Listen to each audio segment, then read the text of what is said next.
Vejam aqui a conclusão desse trabalho. Em conclusão, esses presentes resultados mostraram que para uma constante estimulação de dor, no nosso térmico aqui, o feedback empático tiveram um poder mais forte de diminuir a dor do meu paciente. Isso aqui comparado com o grupo não empático e o grupo neutro.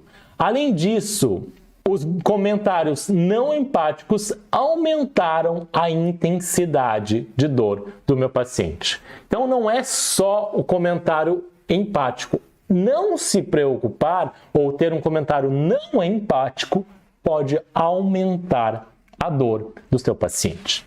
Meu nome é André, sou dentista, professor e pesquisador de bruxismo aqui na Université de Paris, e neste canal eu ensino dentistas a terem segurança no diagnóstico e no tratamento do bruxismo, da DTM e das neuropatias. Então corre aqui e clica no botão de seguir, porque toda semana temos aula nova.